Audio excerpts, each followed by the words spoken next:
call this Bang Bang. Seriously? Bang, bang. I will fuck you up. I will beat your ass. Bang, bang. I will fuck you up. Pull up, bitch.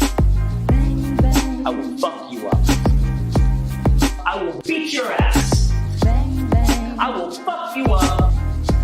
Objection. Objection. Bang, bang. I will fuck you up. KO. Bang bang. Bang, bang. I will fuck you up. You're a bitch, bro. Bang, bang. I will fuck you up. I will beat your ass. Bang, bang. I will fuck you up. Right? Yeah. The bang bang, the bang bang, pull up. The bang bang, the bang bang, pull up. Bang, bang. Right? Yeah. The bang bang, the bang bang, pull up. The bang bang, the bang bang. Bang, bang.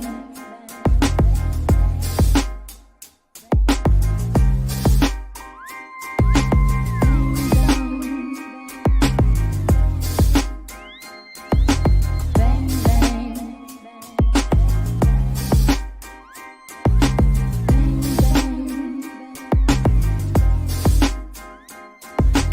Bang, bang.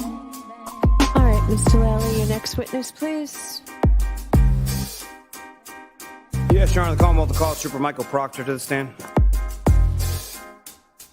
Please state your name and spell your last name for the jury.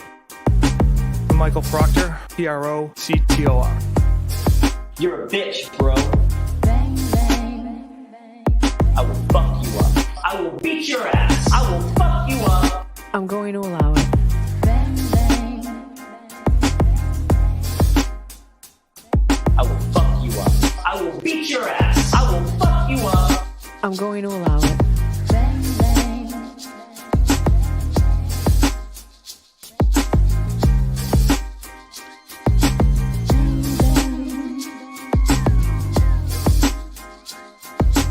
Bang, bang.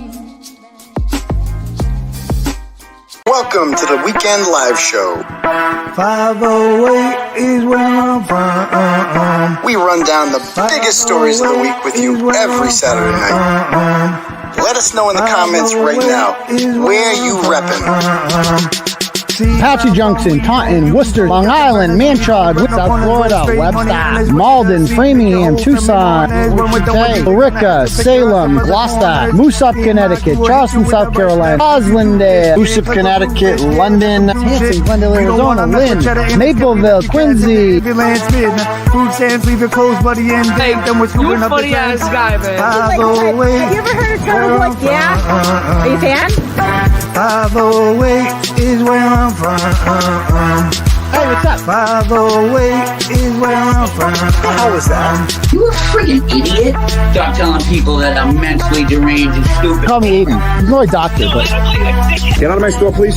You're a fucking loser. You are a loser. You're not a journalist. You're nobody.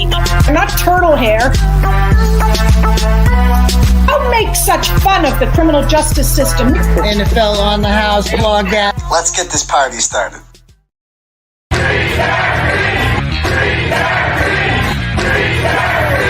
And I will not be intimidated. I will not be silenced. And we will continue on our journey for justice for John O'Keefe and for Karen Reed. Tick, tick, boom. Noise. Go, baby, we bringing our toys. Boys, chopper be singing, should be on the voice. Bang, bang, we gon' ride out. Gang, gang, we don't die out. Want it like this, ain't no timeouts. Tell me who really gon' find out.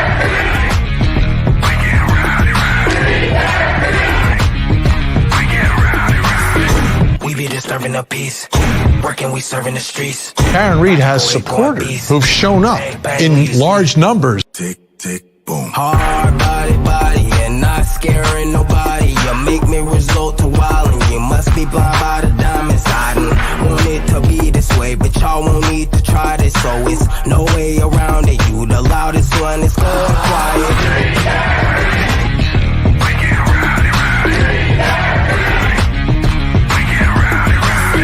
We be disturbing the peace.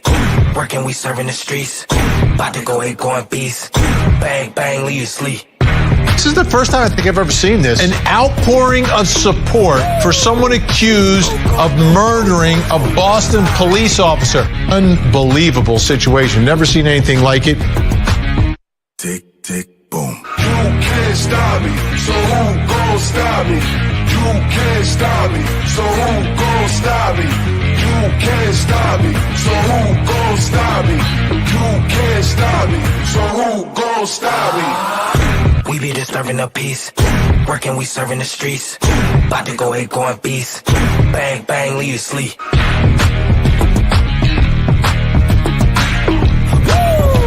It's go, go, go, go, go, go, go time.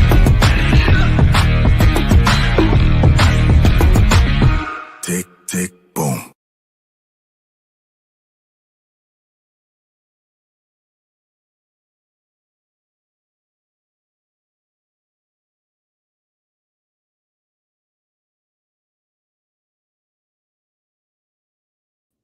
Hey, what's up, people?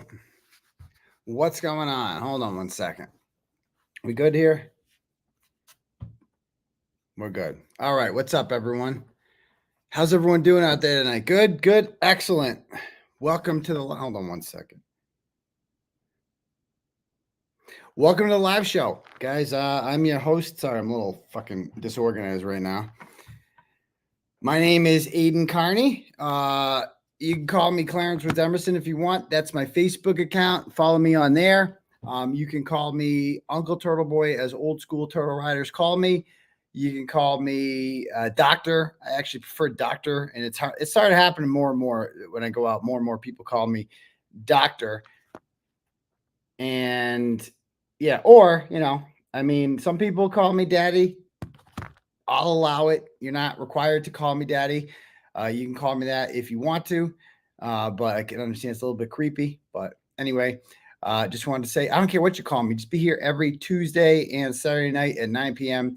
and make sure you smash that subscribe button, hit the notification bell, give us a big thumbs up, comment afterwards. All that stuff helps. I understand that the trial's over, but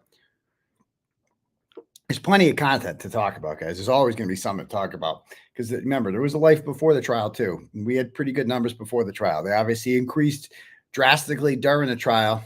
But yeah, definitely we're going to have a lot to talk about like tonight. But anyway, so yeah, what was I going to say? Yeah, because we have another trial coming up. I'm told that I think the trial is going to happen in October, if it happens at all. Second time around, a lot can happen between now and then. We'll find out. We're gonna be back in action, guys. Right on July 22nd, we're gonna be back in action. We're gonna be, and there's no more buffer zone. No more buffer zone. The trial's over.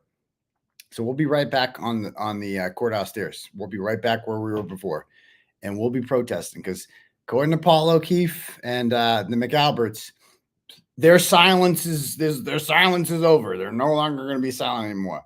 About time. Been waiting for that. Like thank God. Like, what have you been waiting for? Like, you could have talked the whole time. Now you want to talk? Oh, now we want to talk. Now we're going to have the retrial. We have a lot to say. And then we heard what Paul O'Keefe had to say. Wasn't much. What wasn't much at all, was it? It was, and we're going to go. That's what tonight's show is. It's going to be somewhat of a shorter show. We're going to go over the Paul O'Keefe interview, and I'm going to be really delicate with it because I know people are sensitive when I talk about Paul O'Keefe. You can't say mean things about Paul O'Keefe, no matter how much of a douche he is to me personally. But, you got to be good with Paul O'Keefe. But anyway, they've been quiet for so long, and now they're like, we're going to speak our piece. Please do. We've been asking them to speak their piece because the more they talk, the stupider they sound, and they kind of prove our point for them, don't they? Like we've been begging y'all to talk. There's a reason they haven't been talking, right? So we're going to talk about all that. But anyway, real quick, so kind of, I guess, elephant in the room here. On last Saturday, my mother died last Saturday, and I didn't talk about it. I didn't do the show. I canceled. That's why I canceled the show last Saturday. I kept working. I went to court on Monday. because I needed normalcy, and it was like the last, day of the trial. Like I needed to see it through. And it's difficult. Okay. So, I loved my mother. She was a great person. She was the biggest influence on my life by far. There's so many amazing things I could say about her. I don't really talk about my family much on here because I like to keep them, separate. I like to have my private life private as much as possible. But she was an amazing person, and she, she didn't like I've talked about her on the show before, and I've said that she wasn't a fan of the language that I used and the fouling, and she told me about it. And she definitely, this is not the life that she envisioned that her oldest son would be leading when she gave birth to me. But she loved me unconditionally, and I loved her. And I don't know how to say this. No matter how many times I fucked up in life, she was always there for me. And I fucked up a lot, man. I messed up a lot. I went to jail for 60 days. I do feel like the 60 days that I had in jail, I'm not I was, I had hit rock bottom. I wasn't talking to my mother as much as I should have. I wasn't the best son in the world.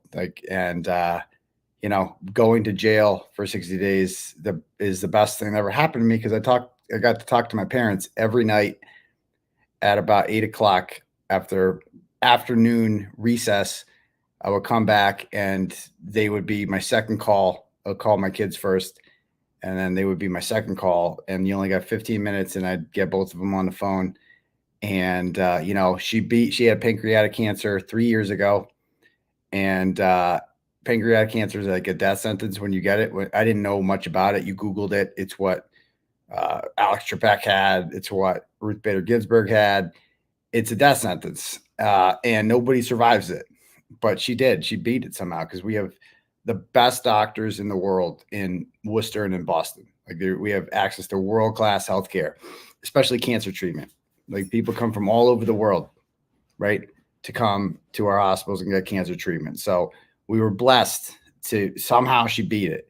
And then they do a final sweep, and they make sure they try to get every cancer cell that's hiding in there behind a bone or whatever. And, but there's always the risk that it comes back, and it did. And this time around, it's just too late. And those cancer cells, man, they just, when left unattended to, they grow fast and they multiply, and then they jump on other organs. And, it is what it is. She was a great person. And, I'm not I could go on and on, but I try to be a better person for her. I try to, because I know I'm rough around the edges, and I know that I'm human, and I know I make mistakes, and I know that I say some things on here that she wouldn't be proud of. But I try to think what will my mother think, if I said this, would she? And I like to think that I know that, as a matter of fact, my end work there, the stuff with Karen Reed, she was, she didn't follow it much at first. She knew I was working on this big story, and she was happy for that, but she didn't want to get into the details so much, because she doesn't like to get embroiled in the controversy. It's not who she is. But by the end, especially after I was arrested and I went to jail, she started really, I was filling her in on everything, and she was fully on board. She understood it. And, she's obviously worried about my involvement. Is this worth it?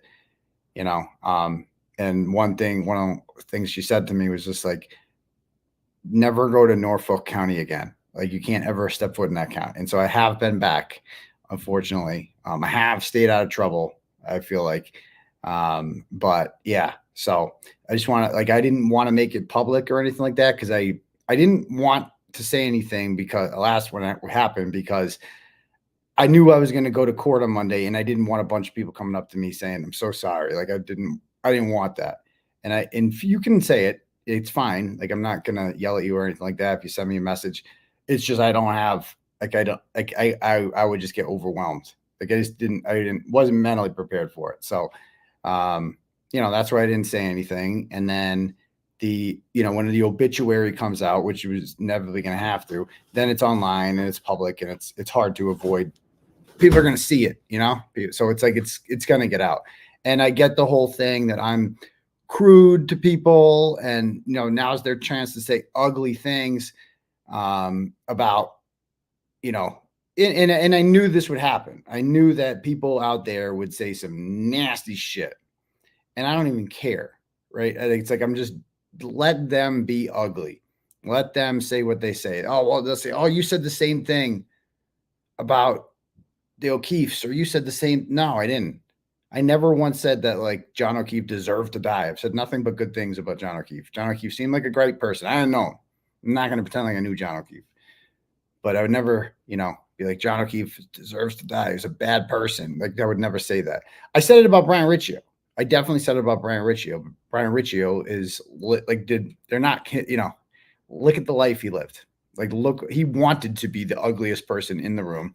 And quite frankly, I mean, listen to what Kirk Minahan said. It was even more. If you thought what I said about Brian Riccio was bad, wait do you see what Kirk Minahan had to say? But anyway, so yeah, I just kind of like to work through things, and I'm going to keep going, and just try to honor my mother's legacy. It sucked that the incident with the turtle happened on like 2 days after she passed. And I don't think that they were, I didn't like put it out there about her. So it wasn't, it wasn't, I find it impossible to believe that whoever did that did so as like, now I'm going to stick it to him. I think whoever did that was just a piece of shit and the timing's bad. That's what I think. And why do you got to kill a turtle? Like, why do you got to kill an innocent turtle? Like, what the fuck did the turtle do? Like, that's deranged. Like, and so, I don't know. I don't think it's not a coincidence. Like, I think it was a coincidence. Like, I don't think that whoever did that. I find that hard to believe because it wasn't public about what happened. I just, and, should I have not posted about it? I was just so outraged about the fucking turtle and that somebody could do something like that. And that, like, it's not okay, to target somebody's family like that. I mean, maybe it's because I've moved and people don't know where I am. I mean, maybe that's it. I don't know. But like, who the fuck does that to a turtle? Like, who kills a turtle's life? And I will say this though, like the Worcester police, I started writing the story 10 years ago, this blog 10 years ago, and I said great things about the Worcester police. That was kind of my thing. I backed the blue during the Michael Brown riots, right? And because I thought the Worcester police, I've nothing but good experiences with the Worcester police because I grew up in Worcester, except when they stole our kegs in high school. But, it's just business, I guess. But, I had nothing but good things to say about them. And even though I've taken this position recently with the Kearney case that like we need police reform, whatever, like my experiences with them, I don't have any experiences like with the Canton police or the state police with the Worcester police. None. And they have been so good about this. Like I have been so impressed about the way that they have handled this, considering everything that our family's going through. And they are taking this so seriously. Like they are pissed. Like they're like that because they know like people who are cruel to animals like that, they go on to kill people. Like that's how it starts. It always starts with animals. And, so let's get rid of this. So this one, Banner, she's banned. Banner. We don't like people like that. We're going to put user in timeout. There, you're done. That's number one. Even though sad, whatever, you don't get to dictate content on the show, period. So the people say, oh, talk about this. No, fuck yourself. We talk about whatever we want to talk about here. And you sit there and listen and you consume it. You eat that shit. You understand me? That's your role. Eat it. Just sit there and eat it. Anyway, so the Worcester police, I will say this, and I think this was my quote in the New York Post today, was that the Worcester police have done tremendously more work in finding out who murdered a turtle than the Canton and the state police combined did in finding out who killed John O'Keefe. They have been canvassing the street, looking for witnesses, looking for ring cameras, everything, you name it, like thorough investigation. I can't talk. They won't even tell me about everything they're doing, but they are thoroughly investigating this whole situation. A turtle they're doing that for. I mean, they targeted my family with it. It was deranged, but they are so thorough. And it's just like John, and it was just a reminder, John O'Keefe's body was found on Brian Albert's lawn and they didn't do shit. They didn't ask for a single ring camera on that entire street. They did nothing. And I'm reminded of it. And that's what we're going to get into tonight with Paul O'Keefe, is that I want him to remember, because I know Paul O'Keefe's watching. Paul O'Keefe's always watching. And I just want Paul O'Keefe to remember this, brother, when you went on TV and you embarrassed yourself like that and you humiliated yourself, is that the Worcester police care more about a turtle than the state police and the Canton police do about your brother. And you need to swallow that, because that is a fact, son. That is just a fact. They disrespected your brother so badly. They took a steamy dump on his memory. And you know what you did, Paul? You asked for more. You're like, please shit on me some more. Please. You know what? I'm going to bring the murderers with me to court. That's what I'm going to do. That's what I'm going to double down on stupid. And I'm going to protect the people who are disrespecting my brother's legacy, my dead, murdered brother's legacy. And I am going to fucking say nice things about Michael Proctor and Jennifer McCabe and Colin Albert and Brian Albert. I'm going to say nice things about them. Brother, that ain't the W that you think it is, son. It's not. You embarrassed yourself. You humiliated yourself. Brian Albert is laughing at you, as he should. As he should. Colin Albert, I don't even know if he's smart enough to laugh at you yet. Jennifer McCabe is just like, oh, thank God. Thank God this fucking idiot. Like that's what they think of you, brother. That's what they think of you. You can don't hate the messenger. I'm just telling you what they're thinking of you. And that ain't a shot at you, Paul. That's not picking on the family. It's saying they're fucking with you, dude. And they got you. And they're pulling your strings. And you showed everything in that interview. You showed everything. You showed where your hatred comes from and where the fact that, like, we get it. Like, it opened up so many eyes. And that's what we're going to get into tonight, is the Paul O'Keefe interview. Okay. So we're going to get into that. And this is not to disrespect Paul O'Keefe. This is to keep it real with Paul O'Keefe, because Paul O'Keefe needs to hear this, brother. It ain't too late. It ain't too late. You said you're going to be out there more vocal. I welcome it. I welcome it, Paul. We should have a conversation. You and Sean of the Gulf should have a conversation. You should. Since you're in such a talkative mood now, Paul, and not with Kristina Rex. I like Kristina Rex. I worked with her for about 8 weeks there. That interview was a joke, brother. Even she knows that. That interview was a joke. Those questions were a joke. You're not going to get, you're going to get real questions if you want to have a conversation with me or Sean McDonough. You're going to have to get real conversations, real questions. Like, we're going to ask you. So what do you think of those ARCA guys, huh? How do you explain that one away? Like, what do you think of that, Paul? So these two guys with PhDs say that John O'Keefe was not hit by a car. His injuries are not consistent with being hit by a vehicle. How do you explain that, Paul? Do you believe that they really butt-dialed each other at 222A? Why would they lie about that? Do you think your brother deserved somebody to put up some caution tape around where his body was found? Do you think something like that? So we're going to talk about that. We're going to talk all about it. So if anybody wants to have their message read out loud to the class, you click at the link at the top for something called Turtle Chat, and you can send me a message with whatever dollar amount you want, and I'll read it out loud to the class. Or you can cash at me at $ Uncle Turtle Boy. So let me bang through. We got a few of these. We'll take periodic breaks to read them tonight. Starting with Michelle, sends $10, says, "G'day from Australia, merch, t-shirt idea." Not a conspiracy. This is mass corruption. Possibly. A lot of words for sure, but thank you very much, Michelle. Nicole and Wes Roberts send $20 and say, we are very angry about the verdict. Your work or lack thereof. Your work, however, was great. We were sitting down with 2 meals of food, 2 meals of food to watch your live stream. Well, thank you. Enjoy your meals of food, Nicole and Wes. Jackson sends 5, says, always been curious. What's your favorite meal back in your jail days?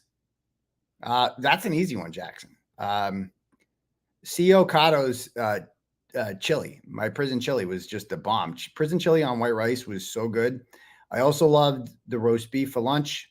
Big fan of that. The chicken salad was prison lunch was excellent. I kind of miss prison. There are many days where I miss prison lunch. Like prison lunch was the bomb. They brought you a nice little salad, like the shredded salad too, not like the big leafy kind. 1 packet of Italian dressing, not too much, not too little. If they brought you too much salad, you're like, ooh, could really use a second packet. Maybe I'll put some salad to the side here. And 2 pieces of wheat bread, some, I got my mustard packets from the commissary, have a nice little sandwich. It was a nice little lunch. I always left lunch satisfied. But for dinner, it was only 3 times we got it. It was the prison chili. And it was the bomb. The bomb, let me tell you. But I ate anything in prison. The only 2 things I wouldn't eat in prison were, and I tried, because you're hungry in jail. Like before commissary came, it took me 10 days to get commissary. And so you're hungry a lot. I would save bread. I used to save bread and butter so I could, because dinner came at 4. And so I'd save the bread and the butter because I'd be hungry around 8 or 9, and I want to eat something.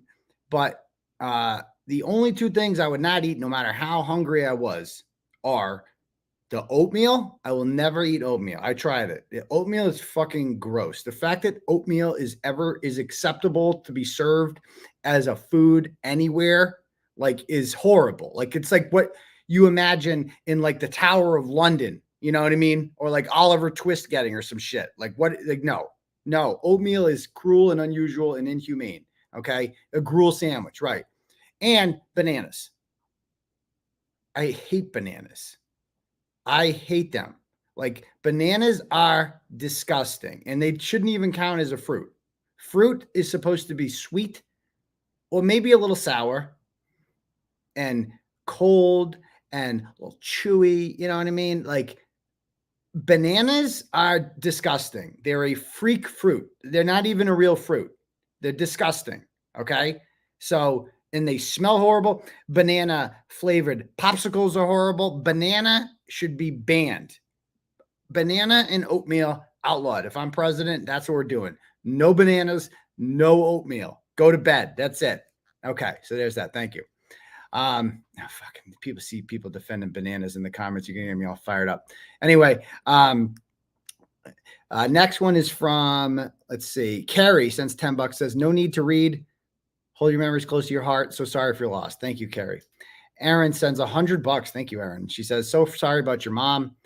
Thoughts and prayers are with you and your family. Thanks for all you do and continue to do. Susan is my favorite. Love, Aaron in Charlestown. Well, thank you very much, Aaron in Charlestown. So, Charlestown, Mass. Thank you very much. Jackson sends $10. Says, sorry if you weren't in the mood for the jail question. I sent it while your intro was still filmed. I like talking about jail.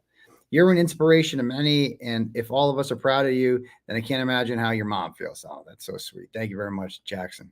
You're the GOAT. I appreciate that. Little Irish girl Thomas sends $10. Says, love and prayers to you and yours, Doc. Let them talk. It says everything about them, not you. I would be proud to call you son. Well, thank you very much, little Irish girl Thomas. Oh, and like I thought about that too. Like, I wish I had more time to confess the lies I told my mother about things that I didn't do, but because now she knows them all. Like, that's one of the things I thought about. I'm like, oh, fuck. I lied to her about this in high school. And like, I kept that lie. I never admitted to it. And now she knows. Now she knows that because I lied to my mother a lot because she had high expectations. And I was always up to shenanigans. So it was either, let her know I'm up to shenanigans or lie. So I lied a lot. And so now she knows about all my lies. So I'm sorry, Mom. Next up, Beth S sends $10 and says, so sorry for your loss. You and your family are in my prayers. glad you have Meredith by your side. Stay strong. Yeah, Meredith is fantastic. Thank you very much, Beth.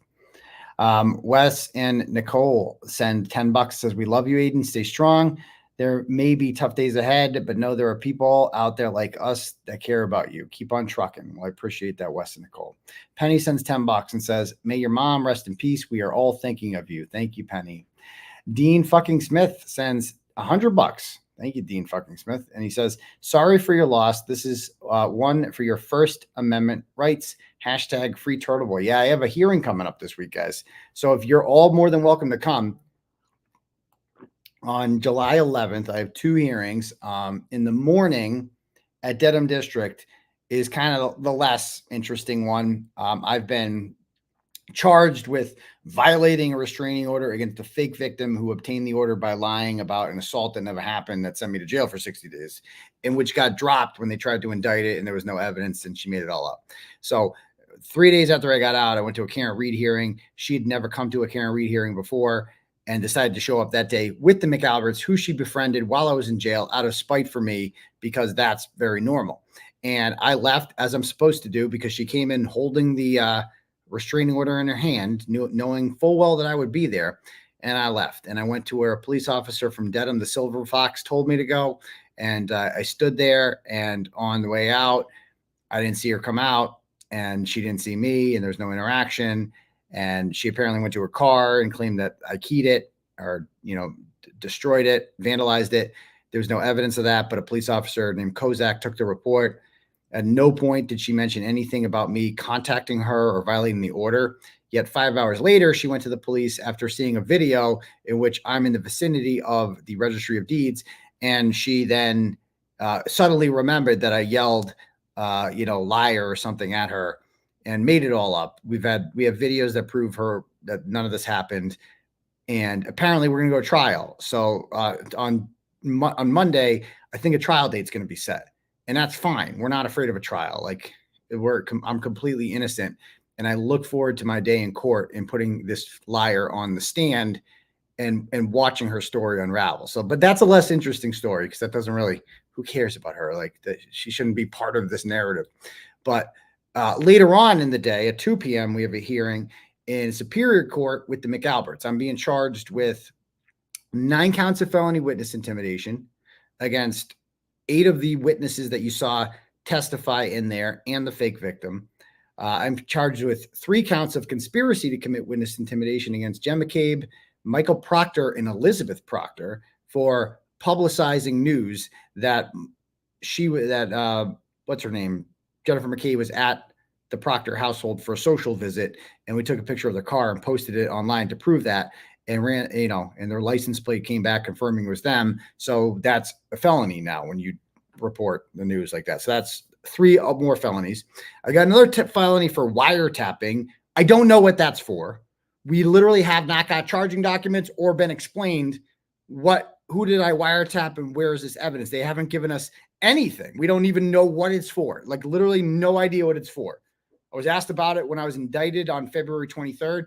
I'm like, I don't know, because I don't know what it's for. And I still to this day don't know what it's for. So they had until June 13th to provide that discovery to us, and they just didn't. So motion to dismiss is coming with that, because it's failure to prosecute. They're not doing their job. So they don't want to prosecute, then so be it. That's the number one thing you have to do as a prosecutor. You got to get the defense their discovery. You need to see what they're up against. They need to know what they're up against. They need to see the evidences. They have nothing. And then so that's 13 counts. And then I have 4 more counts of picketing, which is a misdemeanor. So that's 13 felonies and 4 misdemeanors. Picketing in the United States of America, in the cradle of liberty, Massachusetts, is apparently some sort of crime now. When you peacefully protest outside of someone's home, it's called picketing. You're not allowed to do that. So yeah, I have a very good lawyer. And not only do I have a very good lawyer, I've been in touch. Several state representatives have reached out to me about this, and legislators, and they're outraged. They want 2 things. And I'm not going to say which state reps or state senators, but there's both of them. Okay. Things that they want to change, laws that they want to change. Number 1, and it's come to light in the Reed trial. Number one, it is absurd that jurors do not have access to transcripts during a trial, that they have to rely on their notes, and that two jurors can look at when they're going over the evidence and deciding whether or not somebody should go to jail for the rest of their life. Be like, well, I think this person said this 8 weeks ago, but what does your notebook say? I don't know. Like, that's insane. That's insane. So, then the other thing, so that needs to change. We also need to change the witness intimidation statute, because we are the only state in the country whose witness intimidation statute says that you cannot, that you can't cause emotional or financial harm to a quote unquote witness in a case. Like, I shit you not, Chris Albert told police that he was suffering financial harm because of me, because pizza shop, it's mediocre pizza shop. No one's buying his chicken parms. It's mediocre chicken parms because of me. It's my fault because I'm holding signs saying blood pizza outside, which is a First Amendment right to do. And he's saying this causes it's a financial harm and is intimidated, and I'm a witness and blah, blah, blah, blah, blah. That dude loves to pretend to be a victim. Well, he also told police that turtle riders would come into his pizza shop and say, I want to order the mediocre chicken parm you got. And like, they would be wearing Free Karen Reed shirts, and they'd have money on them and be like, we want to try the chicken parm. And he kicked them out. He told police he kicked them out. So just so we're clear what I'm being charged with. Someone came in with money into Chris Albert's shop and actually wanted to give him money in exchange for food. That happened. That's a miracle. And instead of taking the money and making the food, Chris Albert says, your money is no good here. And then he blames me for causing him financial harm. Like that. And that's witness intimidation. Like, that's insane. You're allowed to cause financial or emotional harm to people, right? You are. That's America. But what do you think boycotts are? Like that, like, you're allowed to do that. What do you think suing people is? You can't sue a witness because that's financial harm. So we need to fix that. We also need, like, with the wiretapping statute, like, I don't know, like, say for instance, you are a witness to child abuse, like some drunken deadbeat mom is saying, like, wakes her kids up at 3:30 in the morning and says, get in, and they're 2, 3, 5, and 11, and one of them lives in a closet, and puts them all in a car and says, we're going to drive an hour away to some guy's house so I can have a fake abortion in the driveway. And then you tape that because that's dangerous for the closet baby. Like, the closet baby needs to go to bed, go back to the closet. If you tape that, that should, like, that's a felony. If you tape that, I don't know if that's what they're saying. So yeah, we need to free the closet baby. Yeah, we got to, I'm telling you, that's the shirt. We got to free the closet baby. That closet baby needs to be free. Like, I think it's 3. I don't know. Like, it's too big. You got to get it out of the closet. Too big. Free the closet baby. So anyway, that's what we're working on. I don't know how I went on this tangent. Next thing. Jocelyn, Idaho Turtle Rider says, keep up the good fight. Much love for all you do for everyone's First Amendment rights. Thank you very much, Jocelyn. Thank you. Next up.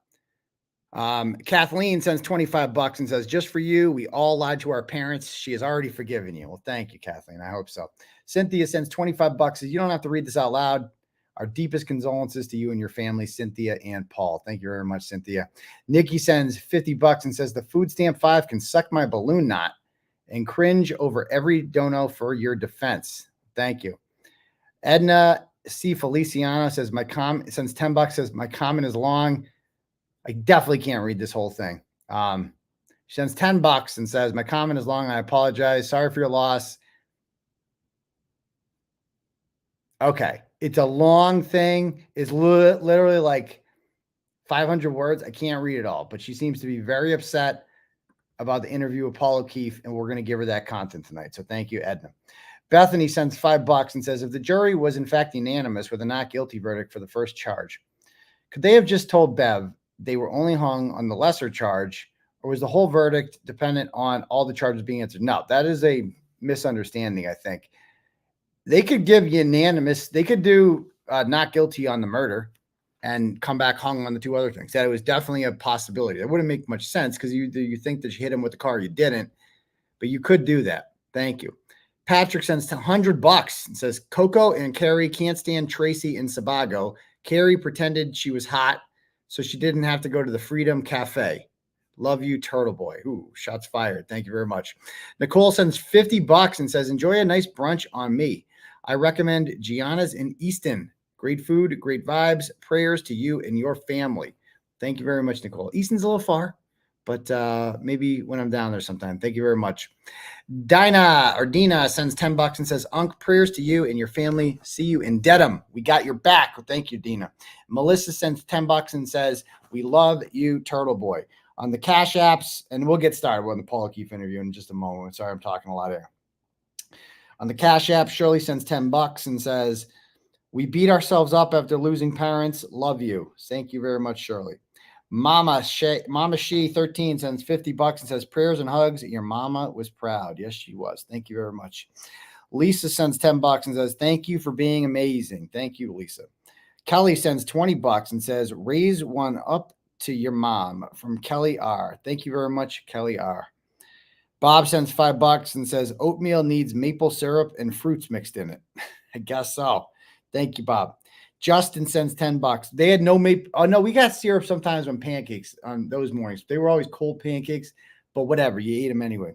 Justin was sent $10 and says, I enjoyed meeting you at the courthouse. Great meeting you too, Justin. Thank you.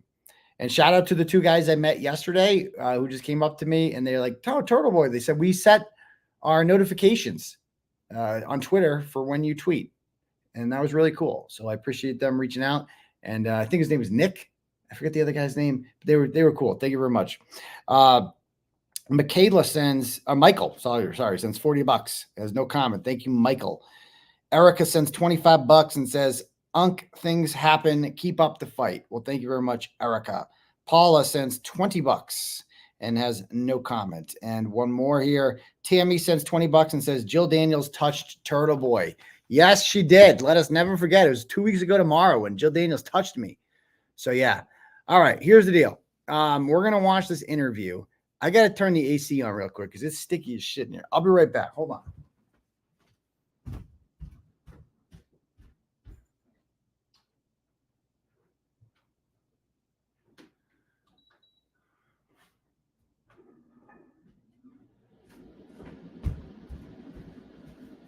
All right. If anyone else wants their messages read out loud to the class, just click on the link at the top for Turtle Chat or cash at me at $Uncle Turtle Boy. Let's do this. Okay. Let's pull it up. KO. Bang, bang. All right. Almost 10,000 Turtle Riders in here. Nice to see. Okay. Paul O'Keefe interview.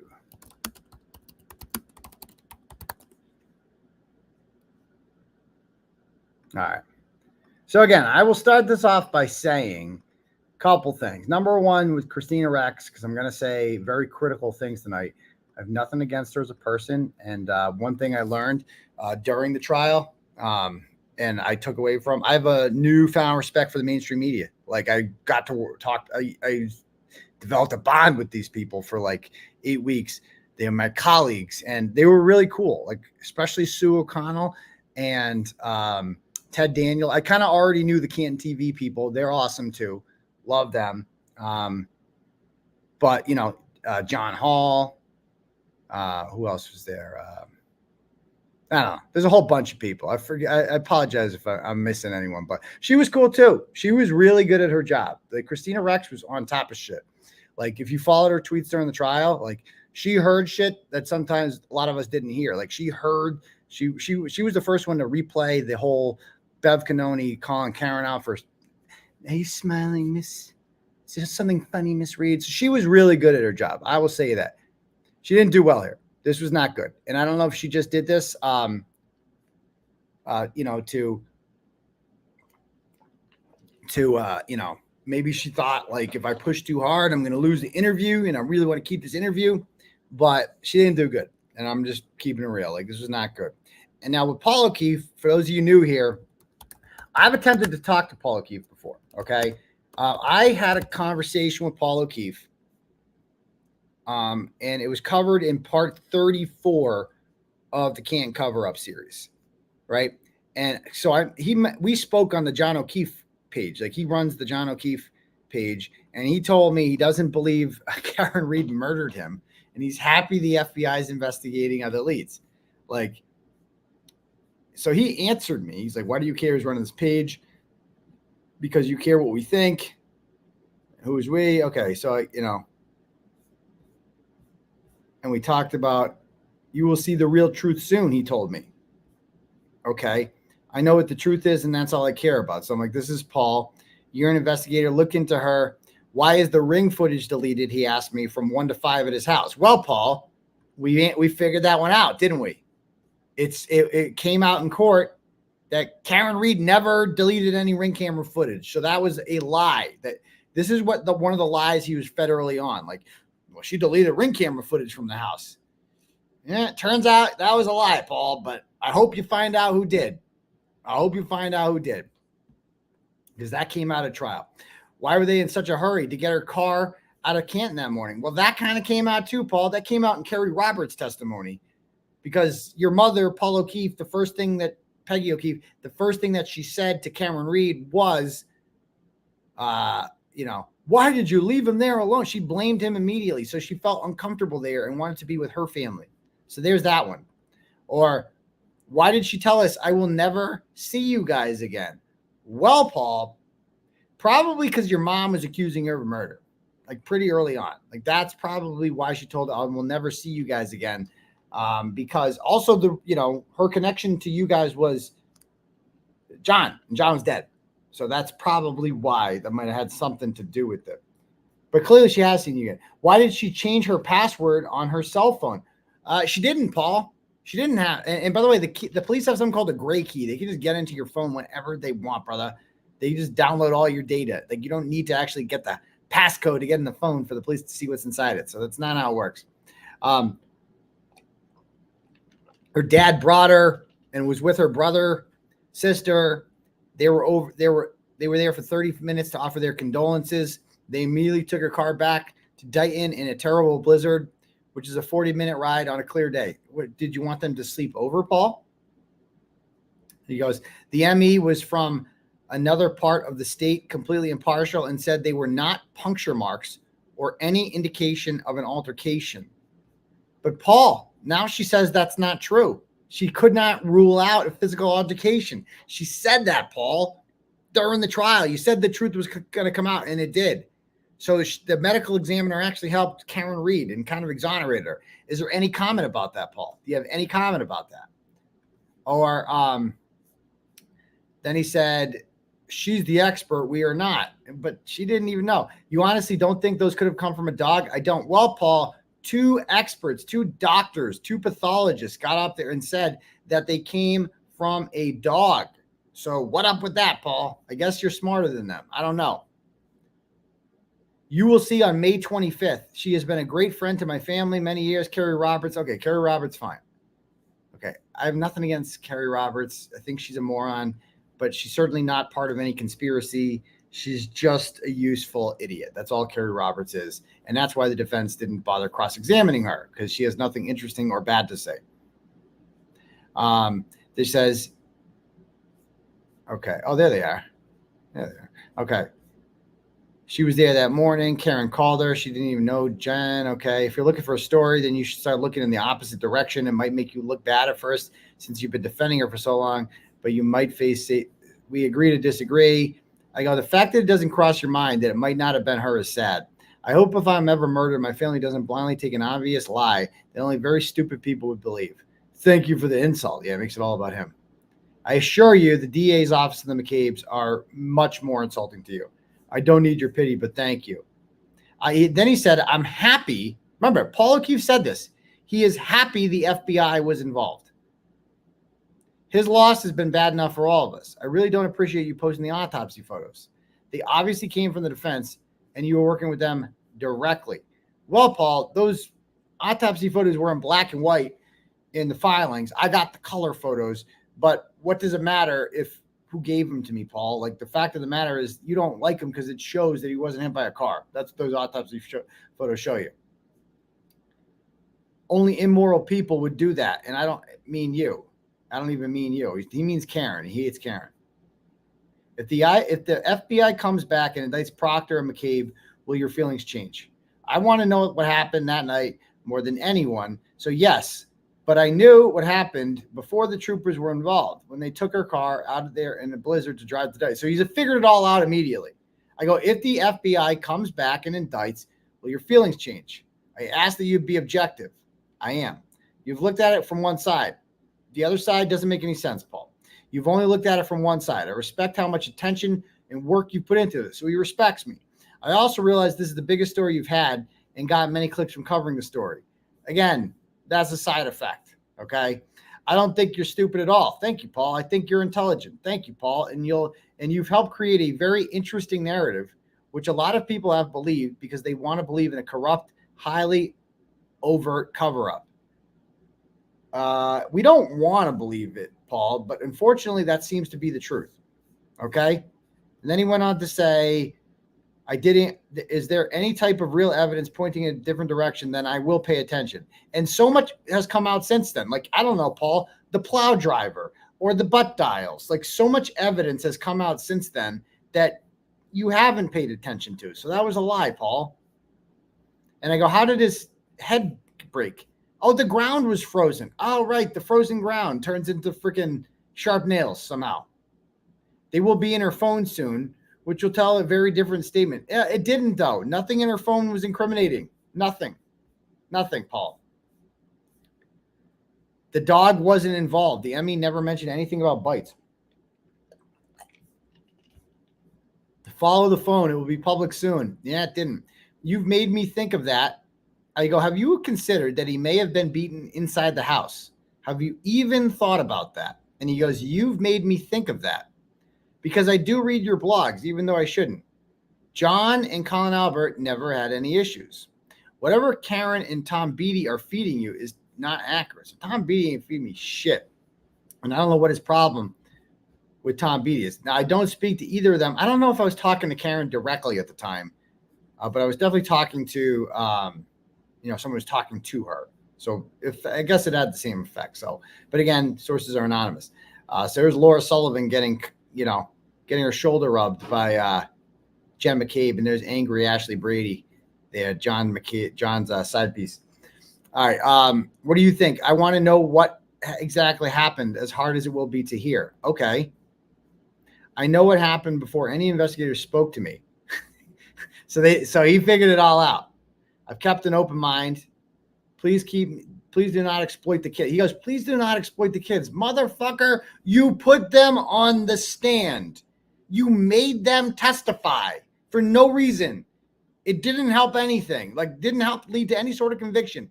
You did that. And you're telling me not to exploit the kids. You have to be kidding me, Paul. Okay.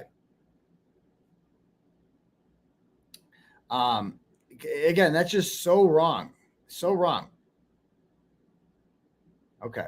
He didn't deserve this. I respect your opinion. I believe she did it by accident, but freaked out and tried to cover her tracks. She said stuff to us directly that wasn't right. And that was after they came to take care out of there. Okay. Trust me. I just know what I know in this entire thing. Okay. More like guilt. All right. So anyway, by the way, Paul O'Keefe has been in, Paul O'Keefe was in a drunken driving accident in 2020, October of 2020, and he was bailed out by Karen Reed. He almost killed an elderly man who was driving this minivan, drove him, look at this shit. He was shit-faced in Lakeville during the middle of the day.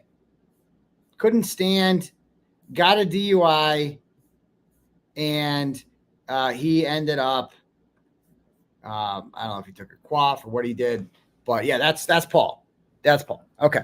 So let's watch the video. It's obvious. Just how are you doing? How's your family doing? I mean, we're doing all right, hanging in there. It's been a long, painful 2.5 years. And I mean, with the mistrial that happened the other day, obviously wasn't ideal, but if we have to do it again, we'll do it again. So we're ready to go. Did you, prior to jury deliberations, ever think a mistrial was even possible? I kept everything was on the table, I guess, but obviously hoping and confident that we were going to get the conviction that we were looking for.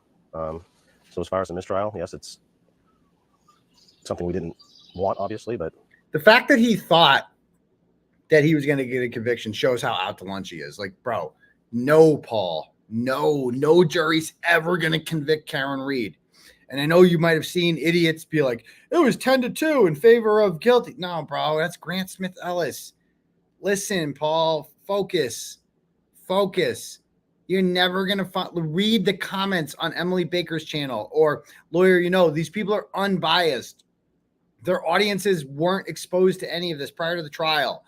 They're representative of what a jury pool how they will react to this evidence. And that is overwhelmingly in favor of acquittal. The fact that you got a hung jury is in itself a miracle. They had to eliminate 3 obvious not guilty jurors in order to do that, which is shady. Like, you ain't if the fact that he believes this, it's like, bro, I mean, I don't want to pick on him for being stupid, but let's keep it a buck here. This dude's a little bit stupid. Okay. And Brian Albert sees this guy and he's like, oof, we lucked out. we luck out, didn't we? Luckily, this guy doesn't have a PhD. It's just a bump in the road. And like I said, we'll do it again. We'll do it as many times as we have to. You'll be back in court every day for another long trial. Absolutely. How are your parents? They're doing all right. That's more of my concern, is that they have to go through this again. I mean, I'll do it 10 more times if I have to, but I hate the fact that they have to go through this all again. We don't know where it's going to happen, when it's going to happen. But I mean, overall, they're doing okay. Mm-hmm. And they have John's kids now too, or your sister's kids. Yeah. So they're living in my brother's house in Canton. Raising my niece and nephew who were 16 and 13. I wanted them to come down here and live with us, but my niece didn't want to leave Canton, didn't want to leave her friends, didn't want to leave her house, and kind of hard to force a kid who's been through as much as they've been through to kind of shake up their world, for I guess a third time. Yeah, I mean, can you just talk about Kaylee and Patrick? I mean, they, because we didn't have them on camera or anything, of course, during the trial, I had a lot of people ask me, like, what were they like? And they seemed like, for a reason, very, very strong kids. They're great kids. They're strong kids. They're resilient kids. They have every excuse in the world not to be good kids. My niece Kaylee, super strong. When asked if she wanted to testify, we told them they didn't have to, and she said absolutely she wants to. She wanted her voice heard, her story heard. Wanted people to listen to her. She felt like because she was 14 at the time that no one wanted to listen to her. So I don't believe that. The girl wanted to. Well, first of all, she wanted to. It's because you brainwashed her with bullshit, Paul. That's the problem. And you're like, no, you don't. Just because you want it doesn't mean you're going to. This isn't worth it. Like, you're not going to get anything out of this. Like, it's cruel to do this to you. But he's like, oh, yeah, let's fucking do it because I hate Karen Reed. She was strong and insisted on doing it. And my nephew was, he wanted to support her. So he said, if she does it, I'll do it. So I'm proud of them both for doing what they did. Yeah. Yeah, they're really strong when they got on the stand. It was amazing. Do you feel comfortable telling me, just from all that you've learned over the last 2.5 years, like what you think happened that night? Oh, we know what happened. We know. We know that Johnny and Karen were arguing. It was kind of towards the end of their relationship. Things weren't well. They were drinking and arguing and fighting. And they were drinking and arguing and fighting. What evidence is there that they were arguing and fighting that night? We've seen the C.F. McCarthy's tape and the waterfall tape. There is no indication in any of those videos that they are fighting. This idea that they just suddenly burst into a fight in the car right over is completely baseless. There's no evidence of that whatsoever. There's an evidence later on. She gets pissed when she thinks he's out fucking getting drunk and banging chicks, at smashing Ashley Brady, maybe sticking his dipstick in that nasty, stench canoe. But there's no evidence at all that, like, prior to that they were in any sort of argument or anything like that. In an intoxicated state of rage and jealousy, she just decided that she was going to do something about it. And, put the car in reverse and ran down and left him there to die. He's got it all figured out. Put the car in reverse, ran down, left him there to die. And then she deleted the ring camera footage from 1 to 5 because she came back to the scene and finished him off. That's what he thinks, right? I mean, how stupid is this guy? And we figured it out as soon as she left the house that day when she came over. He figured it out. We didn't talk to any investigators, state police, nobody. You know, my mother had said, do you think she has something to do with this? And I said, we're not going to think like that. Went outside to the driveway, look at her car, and her car was gone. It was a blizzard. I knew what the driving conditions were like coming from the hospital to Canton. And I knew that they were going back to Dighton, which was a much further drive. So we put it together pretty quickly. Just so we're clear, how he figured it out. Detective Paul O'Keefe figured it out before talking to any police. How did he know that she did it? She went back to Dighton. That's it. Anybody who doesn't want to have a sleepover party with Peggy O'Keefe is guilty of murder. That's how, if he figured it out, guys, he cracked the case. He cracked the case. Paul O'Keefe. We're all sitting here trying to figure this out, analyzing evidence, looking at shit. No, she just asked Paul, bro. He figured that shit out from the jump. She went to Dighton. Case closed, motherfucker. Columbo up in this bitch. Like, what? Oh, come on, Paul. This is embarrassing. I was going to ask you that next. You took words out of my mouth. It was like, when did you realize? It was literally that morning. Yeah, so I would say early afternoon when they came back to the house. You know, she wanted to come over and see the kids. Didn't really interact with them at all. Was there for probably a total of 30 minutes. Didn't say much or anything. And half of her time was upstairs gathering her things. Then my wife spoke to her on the phone on the way back to Dighton. And she told my wife that just have to remember the bad times. And I don't think I'm ever going to talk to you guys again. Was that phone call what made you sure of what had happened? Absolutely, yeah. We already, like I said, we put the pieces together on our own. And that just really solidified it. I like it. We put the pieces together. Paul O'Keefe said, no, put them together. Figured this out. We figured this mystery out. Look at it. We put the whole puzzle together. So I got to the bottom of it. And she's not pushing back on him at all. Like, well, what about all the evidence? Like, you know, well, he's going to get to that. Why would somebody say that? Why would someone say, you know, if you didn't do anything, why would you say you're never going to talk to us again? Or why do you have to remember the bad times? Almost like justifying what you did. Right. How would you have expected her to act in that situation if she hadn't done something? Good question. More sad, empathetic, sympathetic. Like, this is what I mean. What a moron. The things that he's saying right now, those are all things killers do. You know who acted empathetic and sympathetic? Scott Peterson. Like, that's what murderers do, bro. That's like murder 101. Have you ever watched 48 Hours or Dateline or anything? The behavior that you're describing that you wanted to see is what every killer ever has done. Like, Karen Reed's behavior was like the thing she did, acting angry and pissed. It's like, those are the things that you do if you didn't kill a motherfucker. Like, that's what you do. Instead, Paul keeps like, you know what? All she had to do is fake cry and like go along with it. And dumb Paul here would have been fooled. Like, oh, thank you so much. I mean, he really is a moron. Like, let's keep it real. If Karen Reed did actually kill John O'Keefe, she probably could have gotten away with it just by making this dumb feel better about himself. Like, that's all she had to do. And I'm sorry. Oh, you're being mean to him. He's a grown-ass man. He can't be this stupid. Come on. Stop it. But like I said, when she was at the house, she barely said a word. You know, she wanted to be there for the kids. My nephew came home. My niece was already home by the time she got there and her family arrived. And I sat down, my nephew in the other room, she sat right next to him. I explained to him that JJ's, you know, something happened and he's no longer with us. She didn't say a word. And right after that, she went upstairs and started gathering her belongings. And the next thing you know, they were gone. Oh my God. Yeah, it's hard. Oh my God. It's strange behavior. Okay, see, it's strange behavior. See, Kristina, that's not your job. It's strange behavior. It's really not actually strange behavior. It's indicative of a person experiencing trauma who's freaking out. Like, come on, Kristina, be better than that. When did the whole narrative of her version of events become known to you? Well, if you remember her first arraignment in Stoughton District Court, yeah, her attorney, David Unetti, had said this is a tragic accident. His client had no criminal intent. And then, you know, fast forward to, I guess, when Alan Jackson came on board. Time out. Did he say tragic accident? Because they always bring this up. David Unetti, Stoughton, tragic accident.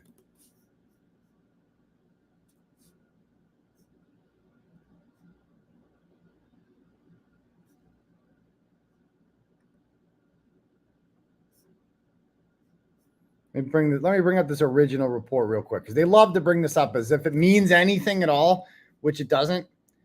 But they'd love to bring up this report from the day she was arraigned. Oh.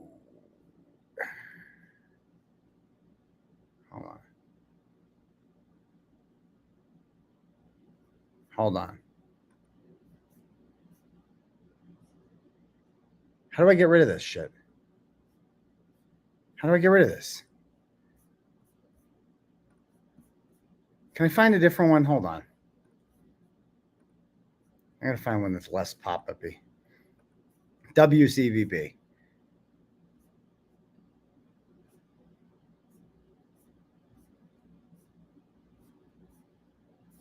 Hold on.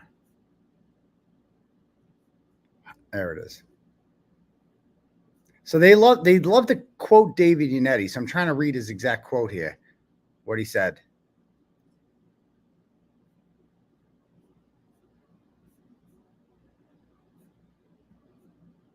The Boston police. I could have sworn David Yannetti said something.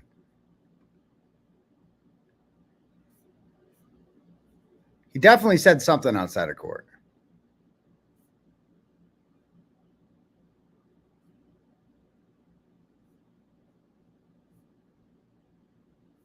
I don't know. Anyway, I can't. Oh, Yannetti. Yannetti argued that she would not attempt to flee the state. No, okay, that's not it. I don't know. MS. I don't see anything in there about that, but I could be completely wrong about it. But guess what? It doesn't matter. It doesn't matter. Because if what he said in the first couple days, right, he has no idea what's going on. He has no idea about any cover up because they hadn't been, Steve Scanlon hadn't come there yet. It's on his Twitter. Is that what he said? Yannetti said no intent and no likelihood of fleeing. Yeah, so he said there's no intent. That doesn't mean there was an accident. He said no intent. That's what he said. Like, facts matter. There was no intent to kill. That doesn't mean he's somehow admitting that he ran him over. Is that what these people seem to think? And, they teamed up with a blogger to get their story that they concocted and put together and my fault. Flood it out there. And people are only hearing one side of the story and coming to conclusions before actual evidence in the trial had actually begun. Evidence. So a lot of the public was misinformed, because they were only getting one side of the story. And, we didn't come out and tell our side of the story or, what we thought or knew happened. We've kept a low profile and have been silent through this whole ordeal. But, now it's time. Now it's time for people to understand the truth. And the jurors.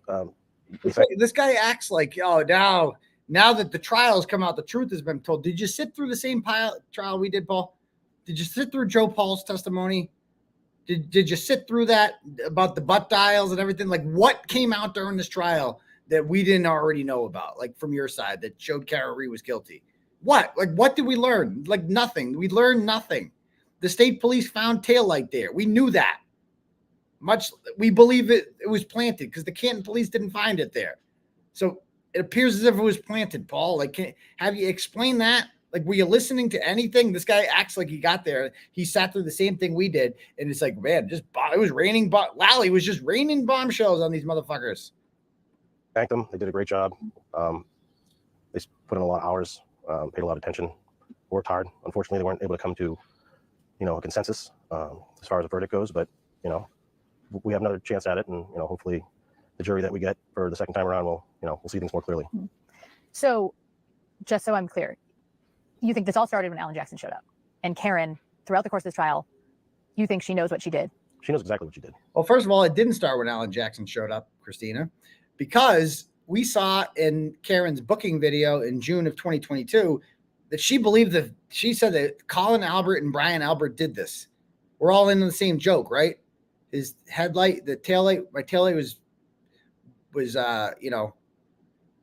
broken, or what did you say? It was something, and his head was pulverized. Like, she thought, and Alan Jackson didn't come on until September of 2022. So that can't be it. It can't be. Alan Jackson didn't start this. Steve Scanlon did. Steve Scanlon's the initial whistleblower who kind of brought this to light, and it made sense. Cracked. That was the word she used. Cracked. And she's trying to buy and lie her way out of this. Trying to buy. Refusing to take accountability for her actions. Not only that, but pointing the finger and blaming innocent people. Yeah, talk to me about that. I mean, because the thing is, it's the story on the defensive side is not just, oh, she didn't do it. It's she didn't do it, and all these other people did. Yeah, I mean, she's pointing the finger at everybody. Everyone's lying except for her, going to her. I think we had 67 witnesses testify. 68. I'm sorry, testify. But not everyone's lying, Paul. Many of the defense witnesses told the truth and were extremely beneficial to Karen Reed, like Ryan Nagel, Heather Maxson, Ricky D, the Kolakithis couple who were outside with Karen Reed throughout the whole freaking trial, supporting her. Nice, great people, really great people. I had the pleasure of meeting them in the Beaties as well. Great people. You know, I could go down the line of, you know, who one of the best witnesses was for the defense? Joseph Paul. Like, he was excellent. Michael Proctor was a great witness for the defense. They all were. So no, I don't think they all lied. Michael Proctor obviously lied. The McAlberts lied. Julie Nagel lied big time. Like, she really lied. Ryan didn't lie. He turned out to be a douchebag, but he lied. I mean, he told the truth. So yeah, I mean, most of the, like, Katie McLaughlin lied. Katie McLaughlin definitely lied a lot, and it was proven that she lied. Like, she lied about who she was friends with. Like, a big thing. If you lie about that, what else are you lying about? Like, so come on, Paul, stop it.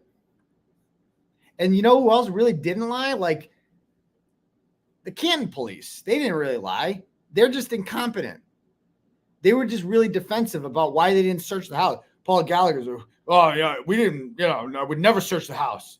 I find bodies on front lawns all the time, and we never search houses. Only when dead turtles are there. Then we take a look around. Dead body, dead cops on the front lawn? No. Only when YouTubers make comments that we don't like on their shows. Then we search the house. So, like, Lanker didn't lie. Lanker got in there and was just like, you know, I just didn't search the house. I just didn't give a why didn't you search the house? I don't know. I don't think they lied. So, like, the liars, just the McAlberts, the people inside the house all lied, and Michael Proctor lied. And then Bukaki and Tully just covered for liars. Like, just like, nope, we backed the blue here. Like, we're gonna back up one of our own. That's all it was. And according to them, they're all lying and they're not credible. And, you know, which, I mean, there's first responders that were just doing their job that day. Jen McCabe, Kerry Roberts, all they did was pick up the phone and help because she was asking for help. And according to them, the only one telling the truth is her. Right. So I don't even know what to call them. We have a variety of names. The pink people. They turned on all those people first. Jen McCabe, Matt McCabe. But then how have they treated you guys over the course of the last year and a half? Well, if you just go back to any video of us walking into court during pretrial hearings, yelling, screaming, calling us names. Oh, boy. To this day, I don't know what I did wrong. So, first of all, Paul, nobody ever yelled and screamed and called you a name. Is that what she just called them, the pink people? Like, that was fucked up when she called them that. The pink people, Kristina, you were there for 10 weeks. Did you bother to get to know the people outside and talk to them? They weren't the pink people. They were people who were really passionate about justice. That's fucked up, and she owes them an apology. She does. She owes them an apology because they're not the pink people. They're active, socially active, and determined people who want justice. Justice. So. I get messages all the time, whether through Facebook or other ways of communication, you know, telling me that I'm a moron, I'm stupid, need to open my eyes and all this stuff. It never happened. But I ignore those. I don't really care what people say to me because this isn't about me. This is about my brother. Right. And I like to think I know a little bit more of what's going on in the case than, you know, people that are just reading stuff on the internet. It's about me. It's about my brother. Paul, you invited the fake victim with you to court on February 26th. She testified that. Is that true, Paul? That's one thing I would ask her for if I was Kristina Rex. Did you really invite the fake victim with you to court, Paul? Did you really do that? How can you say that your priority is justice if your main goal is to troll Turtle Boy at court? Like, what's up with that? I don't know. And there's been things said about me, accusations about me, all types of things that just aren't true. But again, I just brush it off because this isn't about me. So if these people buy into this big conspiracy, right, that Brian Albert's a murderer or whoever, okay, if they buy into that, why are they turning on you guys? Has that ever made sense to you? Because Kristina, what are you doing? Why are they turning on you? They're not. Like, who's turning on Paul? We're saying he's an idiot, like he's a moron. And like he's grilling her in court. Like that's uncalled for. Some of his behavior was uncalled for. But prior to that, the ire was directed towards Carl Dougal, certainly, because Carl can get fucked. You know, he's banned from the trial for a reason. We don't believe in a crazy conspiracy theory that holds no merit, no evidence. No evidence. I mean, we know these people. I mean, Jen McCabe has been a family friend of ours. She was friends with my sister. Okay, so stop right there. This crazy conspiracy theory holds no merit. It's got no evidence. It has no evidence. How about the the fact that Brian Albert and Brian Higgins called each other at 2:22 in the morning and talked for 22 seconds when they said that they were both sleeping, but there's no evidence of that whatsoever. How about the fact that Lucky Loughran testified that there was no body on the front lawn and that a Ford Edge was seen there at 3:00 and that 3 members of the Albert family drive a Ford Edge? Paul, how about that? How about the fact that 11 people left that house and not one of them saw a body, but one of them saw a black blob and didn't think to tell anyone about it? How about the fact, Paul, that Jennifer McCabe called her sister Nicole Albert at 6:07 and 6:08 and that both calls were answered and lasted durations of 7 and 9 seconds. And then those calls were deleted. How about that, Paul? How about the fact that Allie McCabe's Life 360 data shows her out till 1:30 in the morning when she testified that she was in bed by 12:30, Paul? What up with that? Seriously. But besides that, there's no evidence. Like, is this guy listening? Look at this face. Like, in one ear and out the other. We've known her for over 10 years. She was very helpful with, picking Kaylee up to and fro when he took over raising the kids. Carrie Roberts we've known for a very, very long time, right? And at the time, she didn't really know Jen McCabe or any of the McCabe. Like this is what the same shit he said to me. Yeah, Jen McCabe's great because he knew my sister. Oh, okay. So I guess that means she couldn't commit murder because she knows her sister. So I guess that means Brian Albert couldn't have gotten into a fight with John O'Keefe. Okay. McCabe's or Alberts. And her testimony corroborated everything that Jen said. And the defense, I think, was scared of her and didn't want to ask her any questions. They just wanted her off the stand. They were scared. Imagine believing that the defense is scared of Carrie Roberts and they wanted her off the stand. Carrie Roberts said nothing bad about Karen Reed. Like, nothing about Carrie Roberts' testimony hurt Karen Reed. So they didn't cross-examine her for that reason. But okay, Paul. And I guess the negative or hate that's directed towards me, mostly me and my mother, is because we support these people who are being falsely accused of something they didn't do. We support them. Right? And their lives have been turned upside down and partially ruined. Yeah, they're really... Colin Albert, who was a 17-year-old kid at the time, his life has been turned upside down and ruined. I've gotten to know the Alberts through all this, and they're all good people. So just oh my God, this is the this is the murder version of getting cucked. Like, the Alberts banged his wife in front of him, and he's like, "Yeah, they're my friends. Yeah, they're really nice guys. Really, really swell. Yeah, they really gave it to her really good." Like, dude, they killed your brother, and then you're bringing them around with them, and now you're going on TV simping for them. Like, this is embarrassing, brother. Embarrassing. Cringe city, dude. Cucked. Just because we don't believe in a crazy conspiracy theory and we believe that Karen Reed is guilty of killing my brother, they take it on us. Because you're an idiot. Doesn't it feel sometimes like your brother's forgotten in all of this? Absolutely. All the time. It's turned into the Karen Reed show. She walks through a crowd that cheers her on. She goes out in public, takes pictures. That's right. Signs autographs. She's just living her life like nothing's ever happened. And meanwhile, my brother's been gone. Living her life like nothing ever happened. Are you kidding me? Her life has been turned upside down. She's been charged with murder. She lost her job. She lost her car. She lost what was essentially her family, right? Your niece and nephew. Like, she lost them. She's been charged with murder. She's called a cop killer, right? She's had to pay millions of dollars in legal fees and in experts and in everything. And she's had the weight of the entire system, all the people with guns, all the people in badges, all coming after her.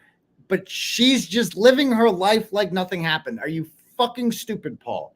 Are you really that fucking stupid, my man? Are you?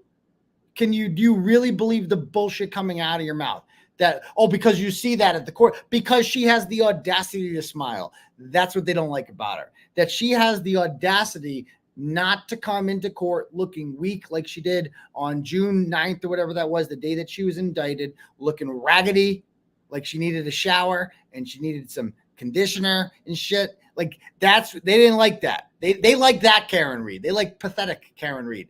They don't like confident Karen Reed. They don't like smiley Karen Reed. That really pisses them off, is that they couldn't kill her spirit. That's what offends them the most, is not that they don't like that Karen Reed didn't just give up and die. Like that's what she was supposed to do. Just give up and die. Instead, she fought back and she kills them by smiling and seeming confident. That's what they hate about her. And that's how simple these people are. Nothing Paul has said. We're like 13 minutes into this interview. He hasn't said a goddamn thing, not one thing that is like, yeah, this is why I truly believe. Besides, she left. She went to Dighton. That's all he needed to hear. And Brian Albert was nice to me one time, so he's my friend now. For almost 2.5 years. Mm-hmm. And I just want people to go back to who the victim is in this. It's not her. It's my brother. What do you want people to know about John? You call him Johnny. Kids call him JJ. Yeah. Yeah. I mean, my older brother. So, I mean, generous, loyal, sometimes a pain in the ass to me. I'm sorry, pain in the butt to me. Say pain in the ass. Just because he was my older brother, but he just was there if you needed him, took care of the people that he loved, good-hearted guy who didn't deserve any of this. He rearranged and uprooted his life, went from a single the bachelor lifestyle living in Boston to moving into instant dad role. Mm-hmm. And, that's something that obviously everyone admires him the most for, and I do too. It wasn't easy for him at the beginning, but, he learned to figure it out, and, we all helped as much as we could without getting in the way. Just an overall good guy. And I assume he chose to do that, right? I mean, your sister's situation is unimaginable. Yeah, so then, after my brother-in-law passed away, we had to figure out, all right, what do we do? And at the time, my wife and I were like, all right, we'll take them in. At the time, we had a 3-year-old and an 8-month-old. So we were trying to figure out how are we gonna do this? Our house was small. We didn't really want to live in the house that they both passed away in, but we were trying to figure it out the best way possible.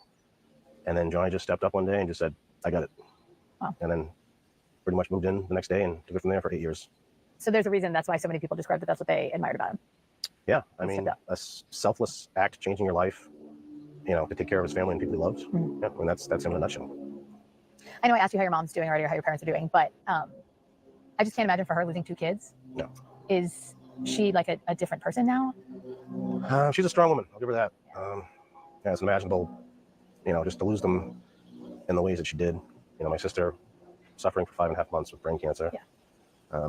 But at least I had the opportunity to say goodbye. And then, my brother just being taken from us so quickly and senselessly. I know somehow she keeps it all together. My father, quiet, kind of keeps to himself. Mm-hmm.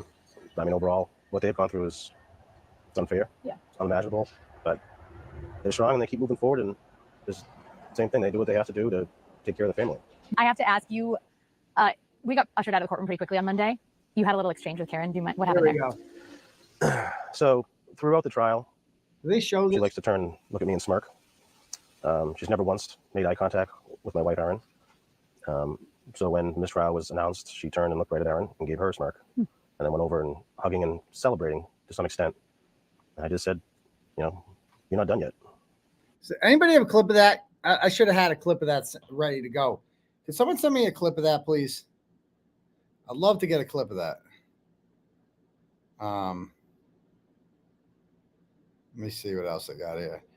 And I wanted to show something here. Let's see. So who was this? Think Half Hammer on Twitter compiled some interesting pictures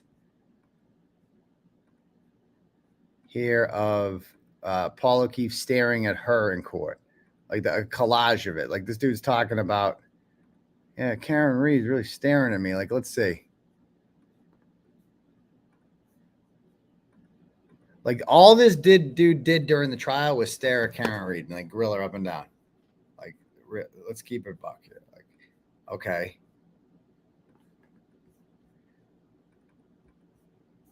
staring. I mean, the Paul O'Keefe's crotch shots. He's staring.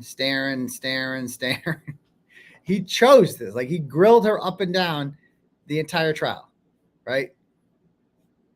And highlight his junk. Yeah, we always had to look at his crotch shots. It was like, bro, how is that not a Twitter account? Paul O'Keefe's crotch. That should have been a Twitter account.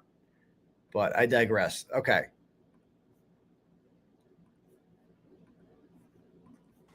Did she say something back? No, but I mean, it was an emotional day, emotional moment, being in that courtroom, sitting so closely, and that's something that she wanted. Yeah, can you talk about that? Well, I mean, that's something that the courtroom switch, we know all the legal reasons why it happened, but you guys were like arm's length from her for the entire trial. Yep. I guess after a while, you just got used to it, but yeah, showing up every day, sitting that close to the person that took my brother away from us, it was not easy. It was. So who said she asked for that, him or her? That's something that she wanted. Yeah, can you talk about something that she wanted? That's just a lie. It's just a lie. It's not something she wanted. First of all, they wanted the bigger court, but for some reason, half the jury can't see his face, can't see Jennifer McCabe's face. So that's a problem. So instead of equipping the jurors with 21st century technology so they could see the witnesses' faces, she's like, we'll just move it to this little courtroom. And for some reason, Paul's family got to sit on the left side and Karen's family had to sit on the back. I don't know who made that decision. I would have done it the opposite way. Like, I would have had Paul's family sit in the back and Karen's family sit on the other side. But they set it up this way. And Paul could have sat anywhere. He chose to sit in the front seat so he could see Karen and grill her and intimidate her. Like, that's what this was all about, the whole trial. It's about me. We were there for one purpose and one purpose only, and that's to get justice for Johnny. What did Adam and Laura say to you guys afterwards? Like, what, looking ahead? Yeah, I mean, they were disappointed in the outcome, but Adam said, he goes, we're just going to do it again. He goes, I'll start tomorrow. You know, so Adam and Laura. They're confident. First of all, she should have called them Lally and McLaughlin, like ADA, Adam and Laura. Adam, like, come on. I get he's like a child, but like, he's still got to call him Lally. We're going to do it again. Like, what makes Paul O'Keefe confident that the second time around will be any different? What new evidence do they have to come after? What angle is he? What, if any angle, is Adam Lally going to take this time around? Well, Michael Proctor is apparently going to be fired. He's not going to be a cop for much longer. So when, if any, time will, you know, like when, like, how will that work out? They have the truth on their side. You know, unfortunately, if you pay high-powered attorneys enough and put enough lies out there, you know, you start influencing people to the point where they're like, this is not high-powered attorneys didn't do this, Paul. And the jurors that voted not guilty did so because of not any of the lawyers, but the facts of the case, the evidence. Michael Proctor, like, there's so much stuff. The ARCA guys, he thinks it's just bought, and he's so stupid. There's just no turning back. I think people just don't want to admit that they were wrong or duped. But you know, they're confident, and we're going to go at it again. He being Adam has been like, he's kept to himself a lot, similar to you guys over the course of this. Yep. Do you think that's been hard? I'm sure it's been extremely hard on him. You know, he's not the type that looks at social media or pays attention to any of that stuff. He just keeps his head down and does his job. Good for him. You know, he's not a flashy attorney that wants to be on camera all the time and have press conferences on the stairs like some people. He's just a hardworking, you know, I guess nose to the grindstone kind of guy, and just does his job. You know, very difficult job. Like, the fact that he's praising Lally, the most incompetent guy, like, justice for his brother was in Adam Lally's hands, and he fucked it up so badly. He was so bad at his job. Like, the national media was just like, dude, this guy sucks. And he's just like, yeah, he did great. Nose to the grindstone. He's not flashy, holding steps, as if being flashy means you're bad. Like, how about being passionate? Can you be a little passionate? Adam Lally had no passion. He didn't seem like he really wanted to convict Karen Reed, you know, and he sucked at his job. He didn't do a good job at all. He didn't, like, present the facts very well. He didn't convince anyone. Bro, you lost. You lost. But he's never once really complained about it, but, you know, to us anyway. Yeah. And I know it's hard on him. I know it's hard on Laura. I know it's been hard on everyone who's been involved in this. But everyone's determined that we're just going to do it again. Has your circle of, like, the people who support you guys, has it grown? Has it gotten smaller over the course of all the noise outside of this? So for me personally, I've kept my circle smaller. People that you were friends with or haven't seen in a while. You just don't know where their mind's at, what they believe. So we've been forced to become very kind of like defensive, not as outgoing as we normally would be. But I think recently I think we're gaining some more support.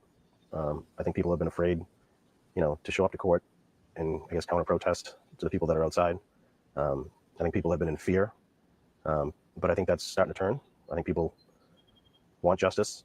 They don't want this influence of social media and public perception based off of lies to win or to take control of this. Like, where's the lies? Like this is what she fails to do. Like, bro, can you tell us what the lies are exactly? Can you explain the lies? You keep saying there's lies and there's. Okay, so what was the lie, Paul? Like, were the ARCA guys lying? Were they? Was Lucky Loughran lying? Was Ryan Nagel lying when he said that there was no body outside the car or inside the car? Like, and where did this white Jeep come from? And why did some people say there was a white Jeep there and other people didn't? And like, what? I mean, it's just, I don't even know where to start with this dude. And so here's the video of him. I think this is the coming out of court.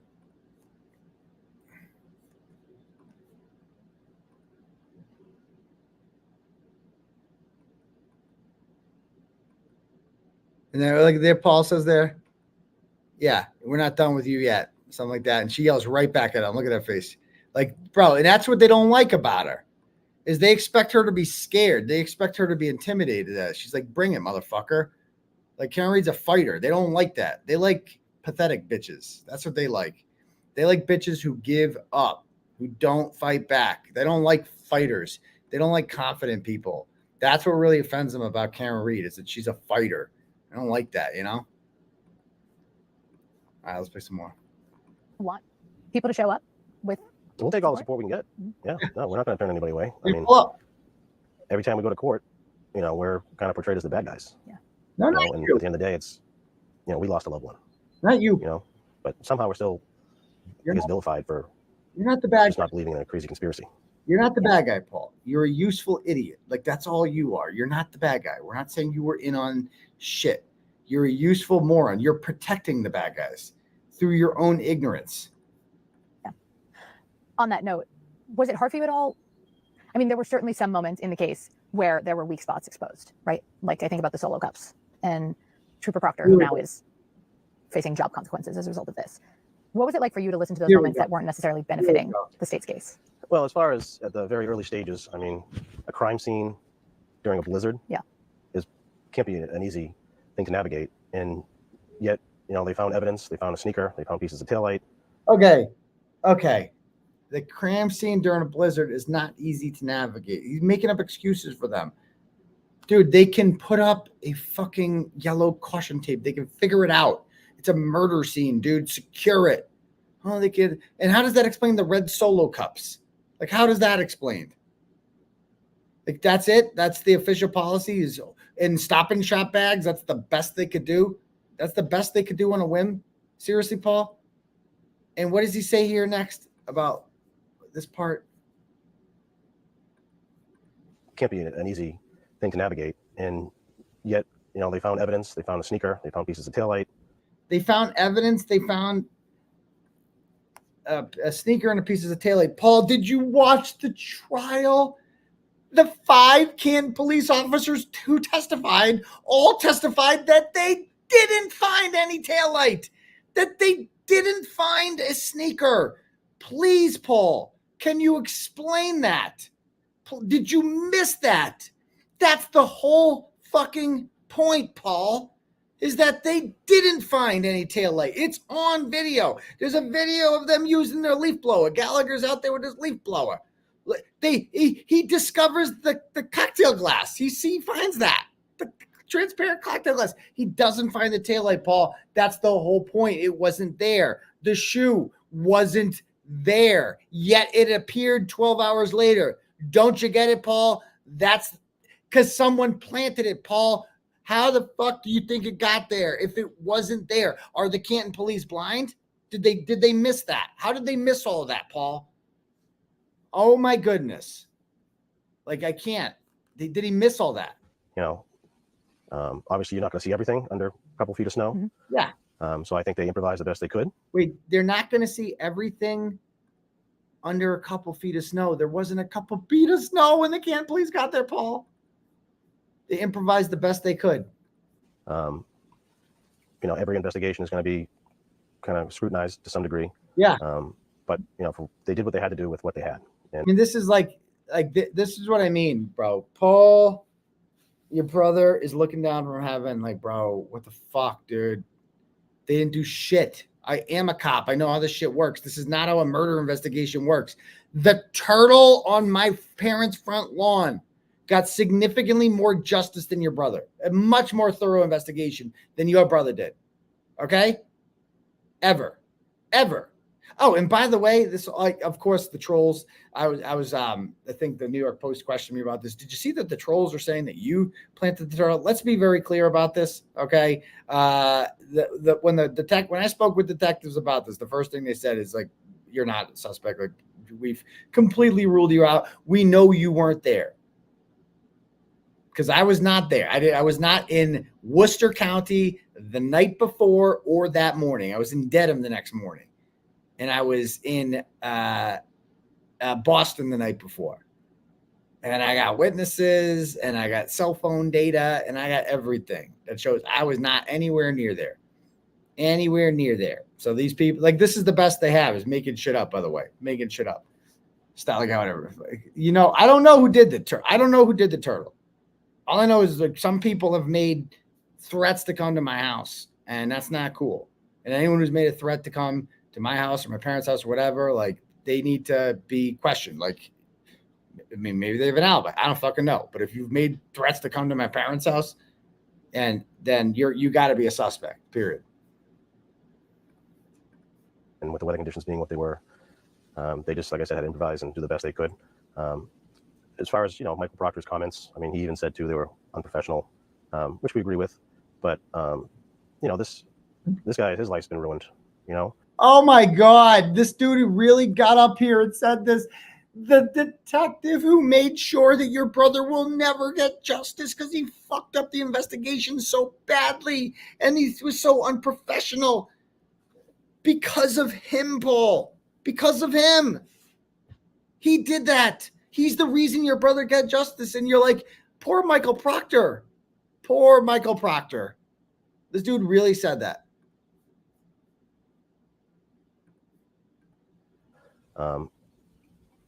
Getting his personal cell phone, which was something that should never have happened. Josh Levy should never have been intervened in this. Josh Levy should never have been intervened in this. Is that what you said, Paul? Is that what you said? Well, can we remind you what you said to me?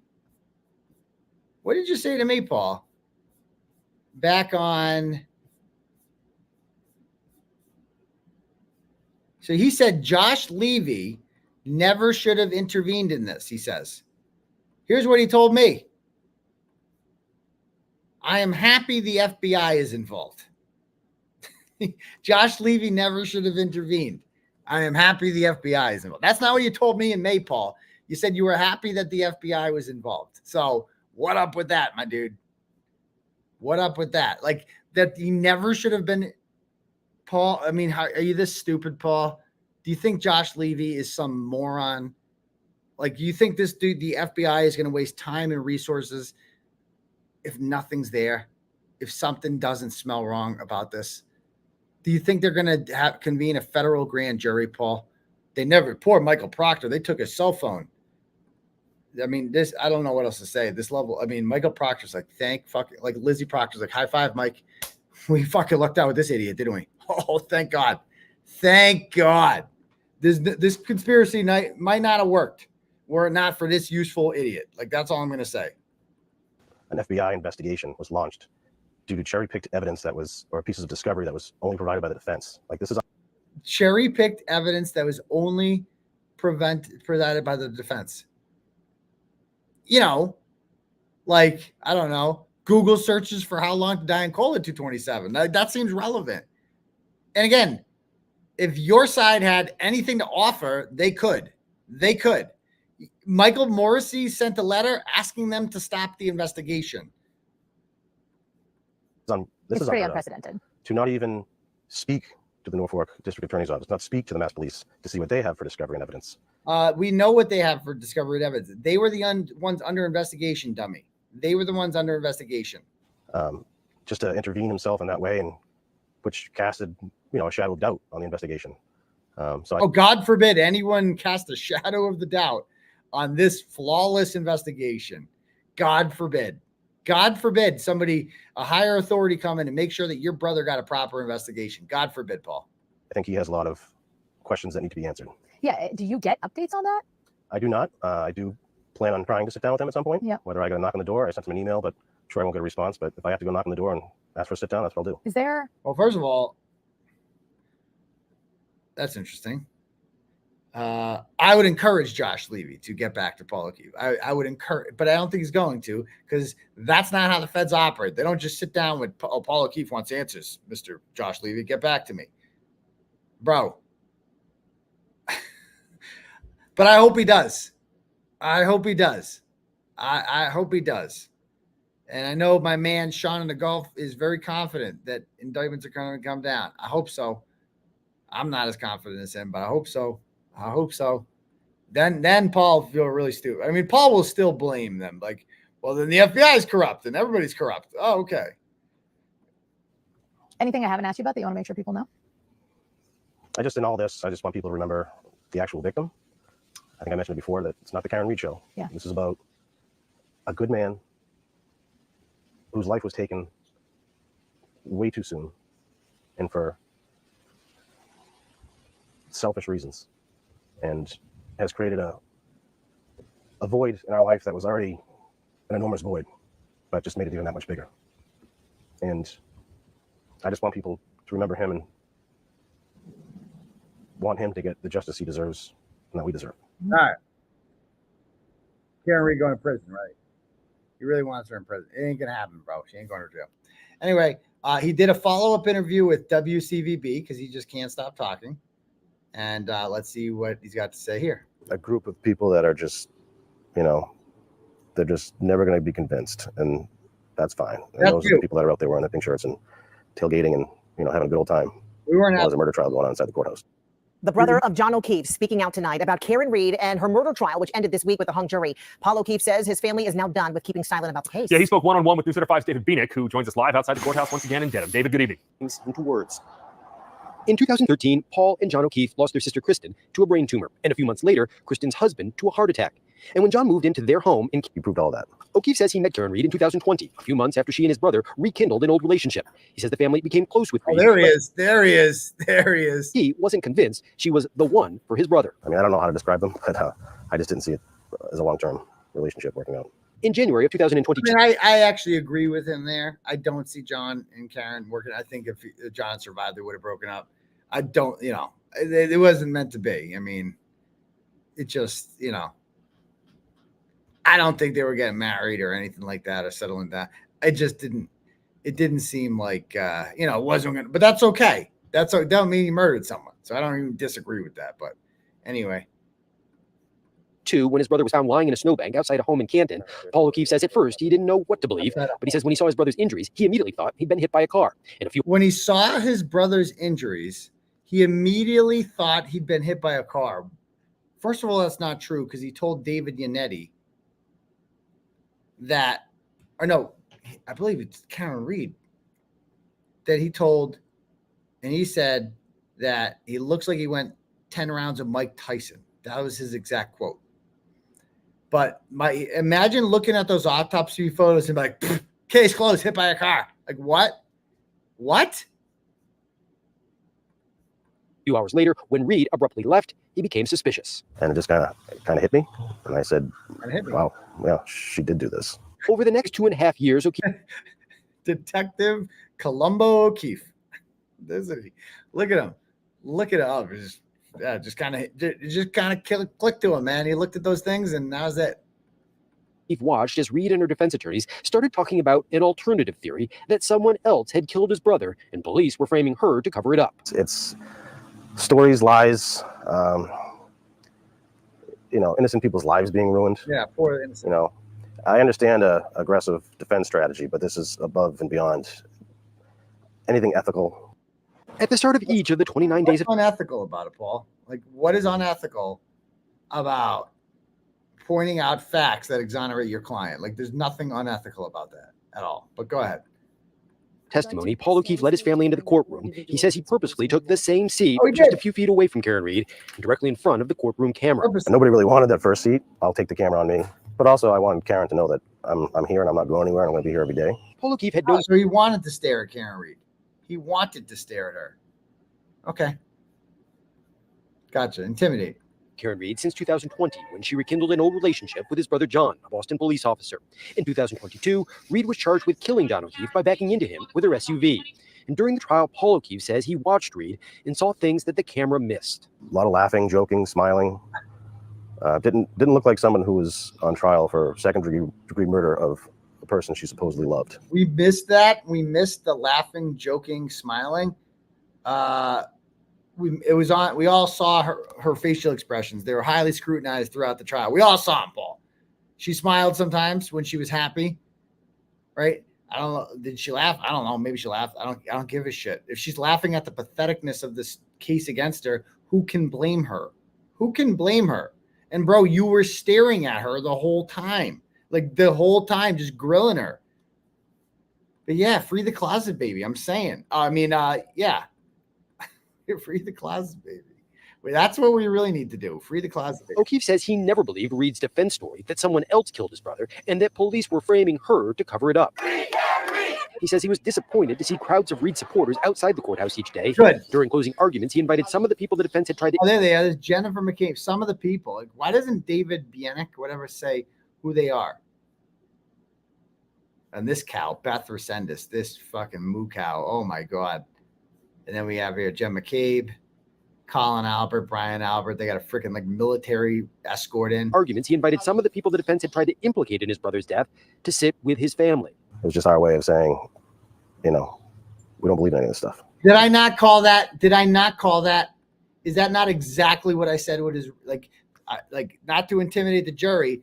Oh, I think that was Brian Albert's goal, but it was for him to say, we don't believe any of this stuff. We're going to bring the three most controversial people, including this kid, as they call him, who doesn't even understand the seriousness and the gravity of the situation he's involved in. I'm declaring a mistrial in this case. After the judge declared a mistrial, O'Keefe says Reed turned and smirked at his wife, Erin.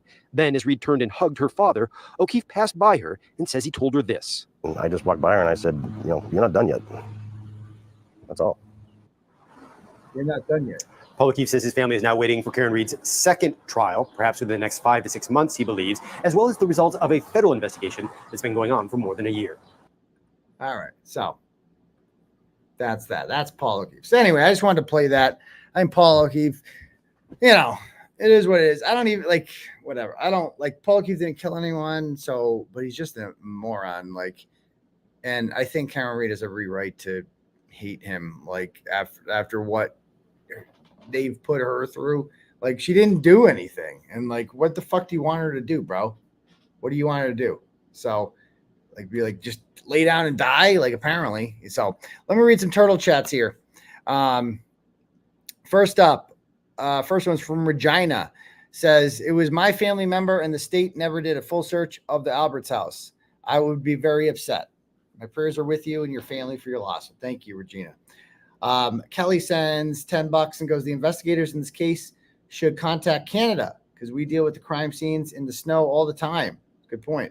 How do they solve murders in Alberta and Winnipeg and shit? Good point. Love and support from Canada, where our criminals roam free because snow. That is the most Canadian turtle chat I've ever read. Thank you very much. There, Canada Turtle Rider, you crazy Canuck. Trisha sends $20 and goes, Paul making excuses for shoddy police work. They must never solve crimes in Alaska due to all the snow. It's so stupid. Murder someone in the snow and the police can't investigate it because of the weather. That's such a good point. But Paul knows who committed the murder based on vibes. He's just mad that Karen didn't stay to take care of the kids. I know. That's what he was really. It's what? I got to babysit these motherfuckers? Fuck. Damn it. Where'd the babysitter with benefits go? All right, Samantha sends $10 that goes, the cleaned up voicemail on John O'Keefe's phone where Jen McCabe calls Nicole and whispers, someone's coming out to help. Jen McCabe lied on the stand about that call. Come on, Paul. Exactly. Mark sends $10 goes, Josh Levy can't meet with Paul O'Keefe. He'll tip off the McAlberts to the coming indictments. Okay. That's a good point too. Like if he had, that's actually a really good point. Like if Josh Levy told Paul O'Keefe, like, hey, listen, bro, we got all this evidence showing like, Colin Albert and Brian Albert and Jen McCabe plotted to kill your brother. You know what Paul would do with that information? He would tell them, like, no doubt about it. Like he would tell them like, oh, Josh Levy's corrupt. He's going to arrest you guys. Better get out of town. That's a great point. He would totally do that. Thank you. Trisha sends $20 and says Paul's selfishness is to not taking the kids is what led John to move to Canton and be murdered by the McAlberts. Okay. I mean, some kind of Final Destination shit, but he wouldn't step up and take the kids and he wouldn't take them in now. He's selfish, making his elderly parents take them in now. He's delusional. That's an interesting take, Paul has 2 kids. It's a lot to take in 4. Ask the closet baby. She knows better than anyone. Like 4 is a lot more than 2. So I'm not going to fault him for that. Entirely. But I feel the sentiment there. Free the closet baby. Okay. Thank you very much. Next up, potentially criminal sends $5 and goes, the only honest man working in the city of Canton was the plow driver. Good call there. $25 from Steph Brown says United statement is in the Boston Magazine article by Bitchy Voss. Okay, thank you. A-Rod sends $10 and goes, if the same statements of Yannetti Lally said Karen Reed asked if she could have hit him, did I hit him? Lally also said she did a 3-point turn. We'll send to you. Thank you very much. I'll check that out later. AJ sends $25 and says, Turtle Boy, don't read this out loud. No, I'm going to read it anyway because your mother raised a good boy with a good heart. Thank you. It's all that matters. I'm sorry for your loss. She's proud of you. You're loved. Thank you very much, AJ. Little Irish Girl Thomas sends $10 and goes, do you think the interview got Paul a promotion in the Meathead Mafia? They're going to keep telling this idiot, oh, you did great, Paul. Your interview was awesome. You're so brave. Thank you. Colleen sends $25 and says, I appreciate you so much. I appreciate you. Tammy sends $25, says, Aidan, I deeply admire your dedication and the incredible effort you put into everything you do. Sending you so much love and all the good karma. Thank you very much, Tammy. $25 from Maureen says, my condolences on the loss of your beautiful mother. Well, thank you very much, Maureen. Linda sends $10, says, Turtle Boy, sorry for your loss.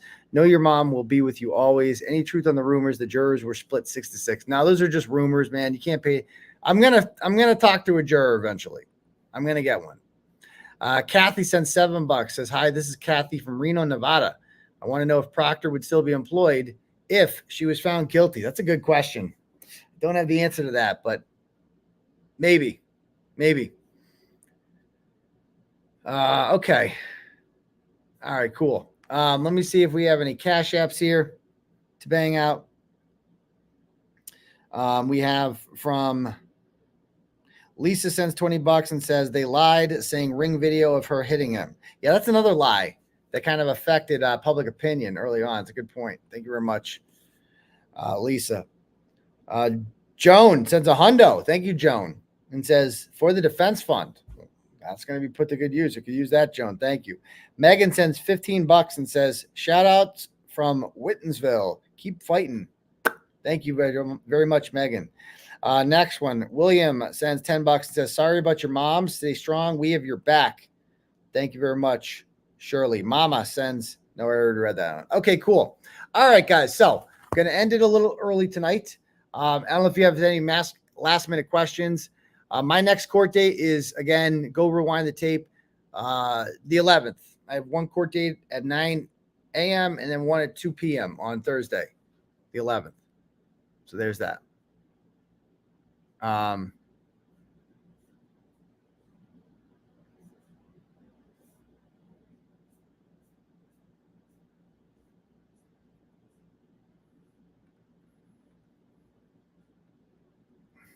Yeah, Barros was great. He was another great defense witness, wasn't he, for the prosecution?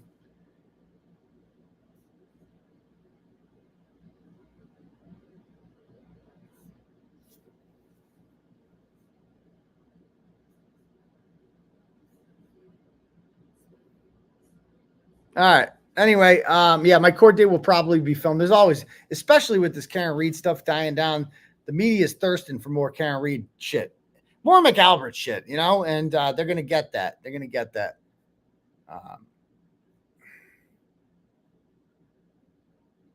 Can you interview the guy Paul hitting the DUI? Oh, that'd be a good interview, wouldn't it? I should interview that guy. All right. Anyway, guys, I'm going to call it a night. But I love you guys. Thank you for all the donos tonight and all the love in the chat. I really appreciate the love that I've gotten from you guys all. You know, we do ask for, you know, you're free to send your thoughts and prayers, and I appreciate that. We're all set when it comes to flowers and everything. You know, like, you know, we're doing the, you know, the ceremony privately as best we can. It's the downside of having your son be Turtle Boy is that you have to worry about shit like this, I guess. And so, you know, she had a lot of, she was an elected member. I mean, read her, my mother's obituary. Like, she lived an impressive life, man, an impressive life. She was in